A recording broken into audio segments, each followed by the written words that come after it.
National news live. Delhi की हर खबर, चाहे राजनीति हो या क्राइम।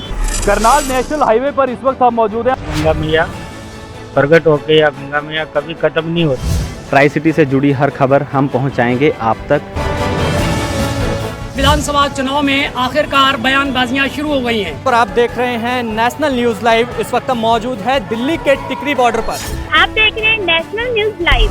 बात राजनीतिक दलों के प्रयास की हो या जनता के विकास की, हर जानकारी को पहुंचाएंगे आप तक। हर खबर के लिए देखिए national news live. National news live, हर झूठ होगा बेनकाब जब सच्चाई देगी जवाब।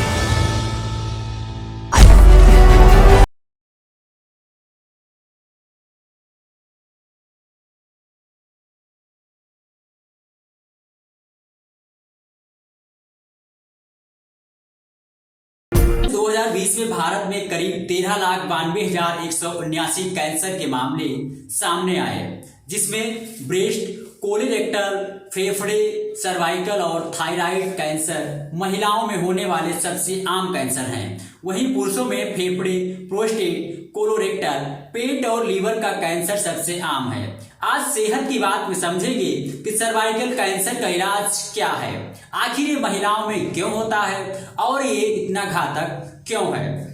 महिलाओं में होने वाला चौथा आम कैंसर है, जो WHO की रिपोर्ट के मुताबिक वर्ष 2020 में दुनिया भर में 6 लाख से ज्यादा मामले सामने आए, जिसमें 3,42,000 मौतें भी हुई। तो ये बड़ा आंकड़ा है, चौंकाने वाला आंकड़ा है। वर्ष 2020 में जितने मामले सामने आए थे, उनमें से 90% केस कम और मध्यम आय वाले देशों में आए थे। जो सर्वाइकल कैंसर दुनिया में चौथा सबसे आम कैंसर है। इससे महिलाओं की मौत में भारत दुनिया में दूसरे नंबर पर है। सर्वाइकल कैंसर को लेकर सरकार भी चिंतित है। अपने बजट भाषण में वित्त मंत्री निर्मला सीतारमण ने कहा कि हमारी सरकार 9 से 14 साल की लड़कियों के लिए टीकाकरण को प्रोत्साहित करेगी। भारत में हर साल सर्वाइकल कैंसर के 80,000 से ज्यादा मामले सामने आते हैं, जबकि 35,000 महिलाओं की इससे मौत भी होती है। तो डरावने वाले जो आंकड़े हैं वो आपके सामने हैं, लेकिन इससे हमें डरना नहीं है, बल्कि इससे लड़ना है। देश में 15 वर्ष से ऊपर की 50 करोड़ से ज्यादा महिलाओं पर इसका खतरा मंडरा रहा है, जबकि हर साल 77,000 महिलाओं की इस बीमारी से मौत हो रही है। मतलब रोजाना 211 महिलाओं की जान इस बीमारी से जा रही है। सर्वाइकल कैंसर का ताजा उदाहरण है मॉडल पूनम पांडे, जिन्होंने सर्वाइकल कैंसर पर बात करने के लिए जरूरी समझते हुए अपनी मौत की अफवाह फैलाई, जिसके बाद काफी लोगों ने सर्वाइकल कैंसर को जाना और उसे समझा। हमें लगता है कि इससे बचने के लिए सबसे जरूरी जागरूकता है। फिलहाल दर्शकों को बता दें कि पूनम पांडे एकदम स्वस्थ हैं। कुछ विशेषज्ञों के अनुसार इस बीमारी का समय पर इलाज होने से भी मरीजों के जीवित रहने की दर अधिकतम 60% ही बचती है, ऐसा दावा किया गया है। इसी को समझने के लिए हमारे साथ कुछ विशेषज्ञ जुड़ेंगे और उनसे जानेंगे कि आखिर ये इतनी जो स्थिति है वो भयावह क्यों होती जा रही है। हमारे साथ इसी को समझने के लिए लखनऊ स्थित चंदन हॉस्पिटल के ऑन्कोलॉजिस्ट डॉक्टर आदित्य जी मौजूद हैं। आपका सर बहुत बहुत स्वागत है। सर, सबसे पहले सवाल आपसे ये है, सर्वाइकल कैंसर आखिर है क्या? तो सर्वाइकल कैंसर गर्भाशय ग्रीवा का कैंसर होता है, यानी कि बच्चेदानी का जो मुहाना है वहां का कैंसर होता है। कैंसर, जैसे कि मेरे सभी प्रिय दर्शकों को पता होगा कि अनियंत्रित ग्रोथ के कारण हो जाता है। जो भी कोशिकाएं हैं या सेल है वहां पे अनियंत्रित तौर पे सेल्स का बढ़ना, उसको कैंसर कहते हैं। और ये एक खास कैंसर इसलिए भी है क्योंकि ये एक वैक्सीन प्रिवेंटेबल कैंसर है। अगर आप HPV से इन्फेक्शन से बच गए और इसका अगर रोकथाम करने में सक्षम हो गए, तो इस कैंसर को पूरी तरीके से खत्म करा जा सकता है, इस पे नियंत्रण पाया जा सकता है। इसलिए बहुत जरूरी है कि हम लोग इसके बारे में जागरूक हों। सर, तो सर्वाइकल कैंसर है आखिर ये क्यों होता है? और ये सवाल कई लोगों ने हमें भेजा है, तो ये सबसे बड़ा महत्व है कि लोगों के मन में यही सवाल है कि आखिर ये फैलता क्यों है। सर्वाइकल कैंसर, जैसे कि मैंने बताया, एक वायरस जिसका नाम ह्यूमन पैपिलोमा वायरस है, उसके कुछ स्ट्रेन कॉज करते हैं। ये वायरस जो है सेक्सुअली ट्रांसमिटेड रूट से मेल को फीमेल से होता है। इस वायरस के कुछ वेरिएंट्स ऐसे भी होते हैं जो कॉमनली हमारे समाज में पाए जाते हैं। ये जेनाइटल वॉर्ट्स करते हैं। जेनाइटल वॉर्ट्स यानी कि प्राइवेट पार्ट्स में होने वाले ग्रोथ्स होते हैं जो छोटे छोटे वॉर्ट जैसे निकले आते हैं। और वैसे तो ये कैंसर में नहीं बदलते, लेकिन एचपीवी के कुछ एक ऐसे वेराइटीज या वेरिएंट्स भी हैं जो सब टाइप्स हैं इसके, जो अंदर चल के आगे चल के लॉन्ग टर्म में पेशेंट में सर्वाइकल कैंसर कर सकते हैं। ये मेल पार्टनर में कोई ऐसा कैंसर नहीं कॉज करेगा, लेकिन हाँ फीमेल पार्टनर में डेफिनेटली सर्वाइकल कैंसर कॉज कर सकता है। एचपीवी 16 और 18 ऐसे प्रमुख 2 वेरिएंट्स हैं जिसकी वजह से सर्वाइकल कैंसर होता है। आखिर से किन महिलाओं को सर्वाइकल कैंसर का रिस्क सबसे ज्यादा रहता है? ये अधिकतर सवाल हमारे पास आए हैं। सर्वाइकल कैंसर जैसे कि मैंने बताया सेक्सुअली ट्रांसमिटेड रूट से वायरस फैलने के कारण होता है। तो डेफिनेटली जो लोग पॉलीगैमस हैं, यानी कि उनके मल्टीपल पार्टनर्स हैं, या वो लोग प्रॉपर प्रोटेक्शन यूज नहीं करते ड्यूरिंग सेक्सुअल इंटरकॉर्स, डेफिनेटली उससे एचपीवी वायरस फैल सकता है। एंड क्योंकि मेल्स कैरियर होते हैं, यानी कि अगर कोई पुरुष अनप्रोटेक्टेड सेक्स किसी और पार्टनर के करने के बाद एचपीवी से पॉजिटिव हो जाता है और फिर जाके अपने घर में या वाइफ के साथ सेक्सुअल इंटरकॉर्स के दौरान उसको एक वायरस ट्रांसमिट करता है, तो डेफिनेटली वाइफ को रिस्क है कि वो एचपीवी से इफेक्टेड हो सके। Okay sir. सर आखिर ये तो सर्वाइकल कैंसर है, इनके जो लक्षण है वो उनकी पहचान कैसे कर सकेंगे कि हाँ ये सर्वाइकल कैंसर ही है या कोई अदर कैंसर है?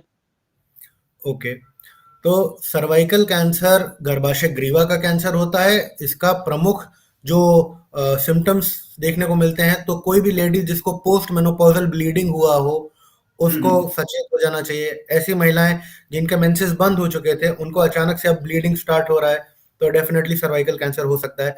दूसरा, ऐसी लेडीज जिनको पोस्ट कॉइटल ब्लीडिंग हो, पोस्ट कॉइटल ब्लीडिंग यानी कि संभोग होने के बाद लेडी को ब्लीडिंग हो रहा है, तो डेफिनेटली उस चीज का रिस्क रहता है। इसके अलावा जहां जहां कैंसर फैलेगा उस हिसाब से सिम्टम्स आ सकते हैं, तो डेफिनेटली सिम्टम्स तो काफी सारे हो सकते हैं, बट ये 2 प्रमुख रीजन है। एक सवाल है जो सभी के लिए जानना जरूरी है कि जो सर्वाइकल कैंसर है इसका टेस्ट आखिर कैसे होता है? ठीक है, सर्वाइकल कैंसर के लिए 2 तरीके के टेस्टों को हम लोग यूजुअली रिकमेंड करते हैं। एक होता है कि पेशेंट जिसको कोई सिम्टम नहीं है और वो अपने आप को रेगुलर स्क्रीनिंग यानी कि प्राइमरी प्रिवेंशन में एनरोल करना चाहती है, तो ऐसी महिलाएं अपनी गायनेकोलॉजिस्ट से मिलके पैप स्मीयर पैप स्मीयर को करवा सकती हैं रेगुलरली ईयरली बेसिस पे, और उससे रिपोर्ट देख के गायनेकोलॉजिस्ट उनको risk of cervical cancer predict कर सकते हैं। जी। जो महिलाएं जिनको सिम्टम स्टार्ट हो गए, यानी कि या तो पोस्ट कोइटल ब्लीडिंग हो रहा था या पोस्ट मेनोपॉजल ब्लीडिंग हो रहा था या कोई पेल्विस में अंदर कोई गांठ है यूट्रस में, तो ऐसी लेडीज जो हैं वो बायोप्सी के माध्यम से ये कंफर्म कर सकते हैं कि भाई ये सर्वाइकल कैंसर है क्या।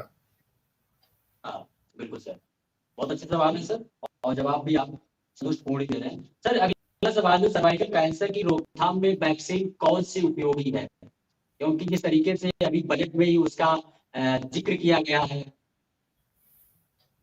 ठीक है, तो कॉमर्शियली जो अवेलेबल वैक्सीन्स हैं वो डिफरेंट स्ट्रेन्स या सब टाइप्स ऑफ एचपीवी वायरस को टारगेट करती हैं। इसमें से एक जो है वो क्वाड्रावेलेंट वैक्सीन है और एक जो है वो नैनोवेलेंट है। जो क्वाड्रावेलेंट वैक्सीन है वो 4 स्ट्रेन्स को टारगेट करती है और जो नैनोवेलेंट है वो 9 स्ट्रेन्स को टारगेट करती है। तो आइडियली अगर आप मुझसे पूछेंगे तो मैं कहूँगा नैनोवेलेंट वाली ज़्यादा बेहतर वैक्सीन हुई, क्योंकि वो कई स्ट्रेन्स जो सर्वाइकल कैंसर कॉज कर रहे हैं उनको भी प्रिवेंट कर रही है, और दूसरा जो स्ट्रेन्स जेनाइटल वॉर्ट्स कर रहे थे उनको भी प्रिवेंट करने में सक्षम है।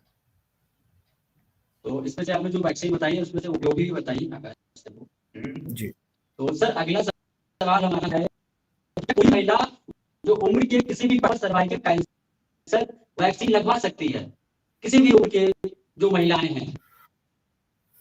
एक्चुअली जब आप इस बात को समझते हैं कि ये वायरस सेक्सुअली ट्रांसमिटेड है, तो ये बात समझनी जरूरी है कि जो भी महिला सेक्सुअल एक्टिविटी से अभी एक्सपोज नहीं हुई हैं उनमें सबसे ज्यादा फायदा मिलेगा ये वैक्सीन लगा के ये बीमारी को प्रिवेंट कर सकते हैं। जिन महिलाओं को ऑलरेडी एचपीवी वायरस एक्सपोजर हो चुका है उनमें ये वैक्सीन बहुत ज्यादा कारगर नहीं होगी, लगाने का बहुत ज्यादा लॉजिक या बेनिफिट नहीं होना चाहिए। जी सर, अगला सवाल है कि अगर कोई महिला उस एज ब्रैकेट से निकल चुकी है या पहले से सेक्सुअली एक्टिव है तो उसे सर्वाइकल कैंसर से बचाव के लिए क्या करना चाहिए? ये सर महत्वपूर्ण सवाल है उन महिलाओं के लिए। बिल्कुल, बहुत महत्वपूर्ण सवाल है ये। नॉर्मली जो इंटरनेशनल गाइडलाइंस हैं वो कहती हैं कि 11 से 14 साल की हमारी बेटियों और लड़कियों को ये वैक्सीन लगनी चाहिए, that is before onset of sexual activity. पर जो महिलाएं इस एज ब्रैकेट से निकल चुकी हैं या फिर सेक्सुअली एक्टिव हैं, उनको हम लोग दो तरीके से देख सकते हैं। अगर वो सेक्सुअली एक्टिव नहीं है लेकिन एज ब्रैकेट से निकल चुके हैं तो फिर डेफिनेटली वो ये वैक्सीन लगा सकती हैं अपने गायनेकोलॉजिस्ट से मिलके या ऑन्कोलॉजिस्ट से मिलके। और दूसरा, वो जो महिलाएं सेक्सुअली एक्टिव ऑलरेडी हो चुकी हैं तो उनमें इंटरनेशनली अमेरिकन कैंसर सोसाइटी ये रिकमेंड करता है कि 25 से 30 के बीच में हर तीसरे साल पे आप अपने गायनेकोलॉजिस्ट से मिलें और पैप स्मीयर करवाएं। 30 साल के बाद ये फ्रीक्वेंसी सालाना हो सकती है, पर अगर कोई हाई रिस्क चेंजेस नहीं मिलते तो डेफिनेटली इसको 3 साल में एक बार भी पैप स्मीयरिंग करी जा सकती है। जी जी जी सर, अगला सवाल है कि भारत में सर्वाइकल कैंसर के मामले तेजी से बढ़ रहे हैं, इसके पीछे का जो रहस्य है क्या है कि इतने तेजी से बराबर बढ़ रहे हैं, लाखों में मौत हो रही है सर्वाइकल कैंसर की वजह से ही, और फिर भी सरकार अभी उसने जिक्र किया है लेकिन इसके पहले क्या ऐसी घोषणाएं की गई है जिससे सर्वाइकल कैंसर से छुटकारा मिल सकता है? देखिए, डेफिनेटली ये बीमारी आज एकदम से नहीं होने लग गई है। मे बी हम लोग को इसका नाम सुनने में आने लग गया है। इंटरनेट एक माध्यम बना है जिसके जरिए से लोग बाग इसके बारे में जागरूक हो पाए हैं। सर्वाइकल कैंसर इंडिया में एक टाइम पे मोस्ट कॉमन कैंसर था। जब हम लोग वेस्टर्न वर्ल्ड वर्सेस इंडिया को कंपेयर करते थे तो cervical cancer most common gynaecological cancer हुआ करता था इंडिया में। हालांकि आज वो ऐसा नहीं है, मोस्टली बिकॉज गवर्नमेंट का पहले से इस पे ध्यान था। वो जानते थे कि ये पैप स्मीयरिंग द्वारा प्रिवेंट करी जा सकती है, डेफिनेटली टाइमली स्क्रीनिंग से इसको होने से बचाया जा सकता है। और वैक्सीन का अपटेक या जिसे कहते हैं कि यूटिलाइजेशन भी ऐसा नहीं है कि आज वो हमारे सामने आया है, पिछले कई सालों से वैक्सीन का यूज हो रहा है और जो लोग जागरूक हैं इसके बारे में डेफिनेटली वो वैक्सीनेटेड भी हैं। जी सर, इसके एक सवाल है कि लड़कियां हों या फिर महिलाएं हों, वो इस बीमारी से उनको सजगता के लिए या जागरूक करने के लिए उनको क्या करना चाहिए? उनके पास ऐसी कोई जानकारी नहीं है कि ऐसे छोटे गांव हैं जहां पर आजकल वो सर्वाइकल कैंसर का नाम ही नहीं जानते कि व्हाट इज दिस। देखिए, इसमें सबसे बड़ा जो रोल रहता है वो रहता है हमारे सोशल मीडिया का, एज वेल एज हमारे जो प्रिंट मीडिया है या रेडियो मीडिया है उसका रोल है। डेफिनेटली जो न्यूज़ हम लोग सुनते हैं रोजमर्रा में, अगर उसमें सर्वाइकल कैंसर का जिक्र आएगा तो जिन लोगों के पास इंटरनेट एक्सेस है वो इस चीज के बारे में खोज पाएंगे। सारी इंफॉर्मेशन इंटरनेट पे फ्री ऑफ कॉस्ट एक्सेसिबल है और डेफिनेटली अपने डॉक्टर से मिलके लोग बाग भी जागरूक होकर सवाल पूछ पाएंगे कि मैं इसको कैसे बचा सकता हूँ। तो I am definitely sure problem को आइडेंटिफाई करना 50% प्रॉब्लम होती है और एक बार आपने प्रॉब्लम को आइडेंटिफाई कर लिया है तो उसको प्रिवेंट करने का और क्योर करने का चांसेस भी आपको मिलेगा। ऐसा नहीं है कि कोई इसमें मेजर प्रॉब्लम होगी। बिल्कुल सर, आखिरी सवाल है आपसे कि सर्वाइकल कैंसर से अगर जो पीड़ित मरीज हैं उनके लिए स्वस्थ आहार का क्या प्रबंध होना चाहिए, अपनी जो डाइट है उसमें क्या क्या शामिल करना चाहिए? देखिए, बहुत अच्छा सवाल आपने करा। हमारे देश में पता नहीं क्यों एक भ्रांति है, हम लोग हर चीज को किसी खाने या पीने से जोड़ते हैं या मे बी ये सोचते हैं कि कोई खाना पीना हम बेहतर कर लें तो शायद ये बीमारी ना हो। ऐसा नहीं है। ये प्लीज इस मेंटालिटी से बाहर आने की जरूरत है। हमें बेसिकली समझना है, अगर कोई पेशेंट ऑलरेडी पीड़ित है सर्वाइकल कैंसर से तो डिपेंडिंग उनका क्या स्टेज है उनको सर्जरी या फिर कीमो रेडिएशन ऑफर करा जा सकता है। और आप अचंभित होंगे कि सर्वाइकल कैंसर का जो क्योर का रेट है that is more than 70 to 80%। ये बहुत अच्छा क्योर रेट है। आप कैंसर जैसी बीमारी के लिए अगर बात करेंगे तो बहुत अच्छे क्योर रेट्स हैं। दूसरा, खाने पीने से मुतालिक सर्वाइकल कैंसर क्या किसी भी कैंसर के लिए मैं ये कमेंट करना चाहूंगा कि आपकी बॉडी अगर किसी डिजीज को फाइट कर रही है तो डेफिनेटली आपको अच्छा न्यूट्रिशियस खाना खाना चाहिए। इसमें ऐसा नहीं है कि कोई इंसान ने बोल दिया तो आप फल ही फल खाओ, रोटी सब्जी खाना छोड़ दो, दाल खाना छोड़ दो। और ऐसा भी नहीं है कि कोई आप बिल्कुल ही प्रोटीन पियोगे, आप रोटी नहीं खाओगे या फल नहीं खाओगे। तो डेफिनेटली एक नॉर्मल डाइट लेनी चाहिए। जो हमारा इंडियन डाइट पैटर्न है बहुत ही बैलेंस्ड डाइट होता है, उसमें कार्बोहाइड्रेट, प्रोटीन, फैट सारी चीजें होती हैं। और डेफिनेटली एक बैलेंस्ड डाइट की तरफ मनुष्य को अपना एम रखना चाहिए। अननेसेसरी कोई डाइट फैड के ऊपर बिल्कुल भी जंप नहीं करना चाहिए। सर हमारे पास कुछ हमारे दर्शक हैं, उन्होंने हम पहले ही सवाल, क्योंकि हमने एक पोल के माध्यम से सवाल किए थे, तो उसमें जी। से कुछ सवाल आए हैं। उसमें सबसे पहला सवाल है, भावना शर्मा जी लिखती हैं कि इस बीमारी की जागरूकता बॉलीवुड एक्ट्रेस को अपनी मौत से देनी पड़ रही है। तो उन्हें बढ़िया सवाल किया है, क्या विशेषज्ञ लोगों को जागरूक नहीं कर सकते? अभी तक जागरूक करने के लिए विशेषज्ञों ने कौन से कदम उठाए हैं? ठीक है, देखिए, जागरूकता एक बहुत ही रिलेटिव टर्म है। आपको ये चीज समझना पड़ेगा कि मैं भाई उसी से बात कर सकता हूं जो इंसान मेरे समक्ष है या मेरे कांटेक्ट में आया है, ठीक है। इसके अलावा डेफिनेटली जो मीडिया है हमारा, उसका एक बहुत बड़ा रोल है कि जो बात मुझे लगता है या मेरे को फील होता है वो बात जनरल पब्लिक तक पहुंच सके। तो डेफिनेटली मुझे लगता है कि आज जैसे आपके माध्यम से पहली बार शायद हम लोग मिलके एक पॉजिटिव सोसाइटी में चेंज लाने की कोशिश कर रहे हैं। तो आई थिंक इसका मीडिया का बहुत बड़ा रोल है, क्योंकि अगर हमारा मीडिया चाहेगा तो उसका कवरेज और उसका रीच इतना दूर दराज क्षेत्रों तक है सर्टेनली। तो डेफिनेटली एक मुझे लगता है कि हाथ से हाथ मिलाकर और इस बीमारी को काउंटर करने की जरूरत है। और ऐसा नहीं है कि इंफॉर्मेशन की कोई पॉसिबिलिटी या लैक है, क्योंकि आप अगर गूगल करेंगे तो डेफिनेटली इस बारे में आपको सब कुछ पता भी चल जाएगा, इसको कैसे प्रिवेंट कर सकते हैं वो भी पता चल जाएगा।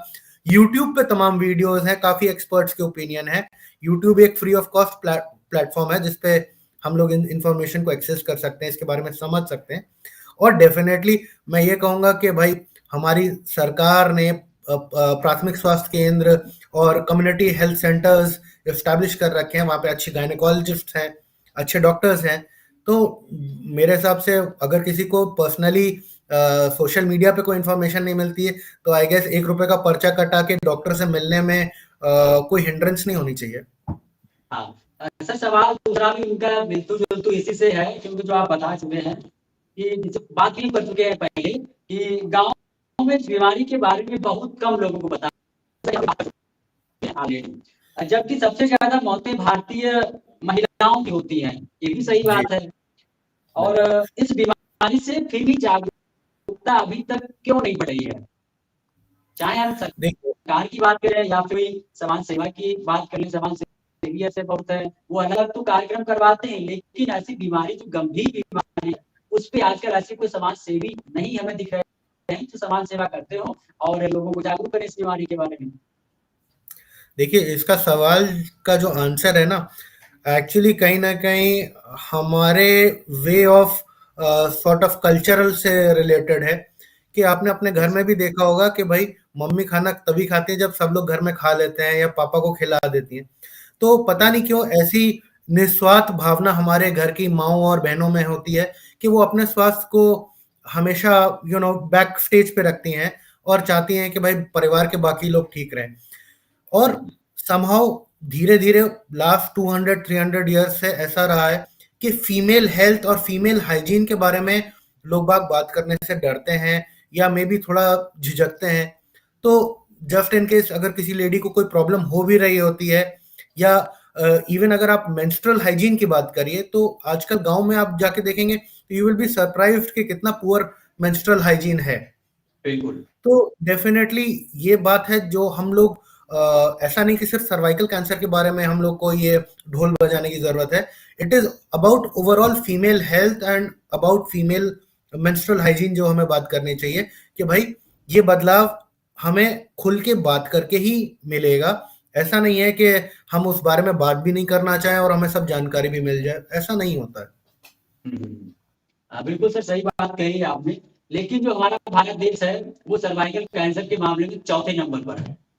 इससे पहले हालांकि अभी सरकार इस पर जागरूक पहले से भी थी, अब उस पे उसने अलग से घोषणाएं की हैं कि जो 9 से 14 साल की बच्चियां हैं उनको प्रोत्साहित किया जाएगा टीकाकरण के माध्यम से, तो ये बढ़िया पहल है।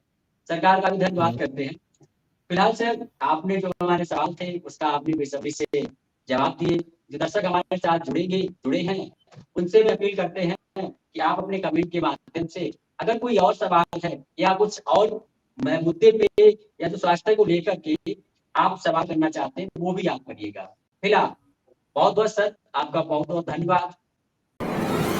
नेशनल न्यूज लाइव अब उपलब्ध है 1100 प्लस डिजिटल केबल नेटवर्क पर and Android based DTH smart setup box सभी OTT प्लेटफॉर्म। 24 घंटे लाइव देखिए हमारे सोशल मीडिया पेजेस पर। अधिक जानकारी के लिए विजिट करें www.nationalnews.live पर। टीवी नेटवर्क के सभी चैनल